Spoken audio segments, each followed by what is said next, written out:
Hello बच्चे, let's read the question. The radius of gyration of a body depends upon. Okay, हमसे पूछा गया है कि रेडियस ऑफ गायरेशन बॉडी का किस पर डिपेंड करता है।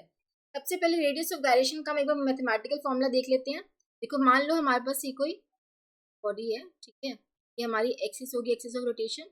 मान लो जो मास डिस्ट्रीब्यूशन है सच दैट ये m1 m2 m3, ऐसे ही मान लो n पार्टिकल्स हैं, ठीक है। इसका डिस्टेंस हो गया from the axis of rotation, ये हो जाएगा r3, ये हम मान लेते हैं 4।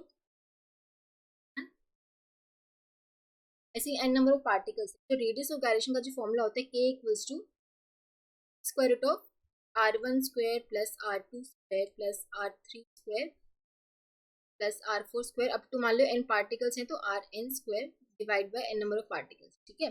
Basically radius of gyration for body equal to the root mean square of the distance of the constituent particles of the body from the given axis, ठीक है। तो रेडियस ऑफ गायरेशन यहाँ से हम देख सकते हैं, एक तो डिपेंड करेगा shape and size of the body, ठीक है।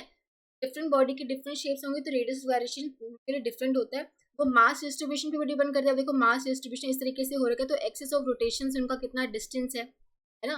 तो मतलब सबका डिस्टेंस यहाँ पे अलग लगा रहा होगा तो उनके मास डिस्ट्रीब्यूशन पे भी डिपेंड करता है। Choice of axis of rotation पे भी डिपेंड करता है कि एक्सिस ऑफ रोटेशन आपने कहाँ लिया, बिकॉज ये जो एक्सिस ऑफ रोटेशन अगर डिफरेंट होगी तो ये डिस्टेंस भी चेंज हो जाएंगे, राइट।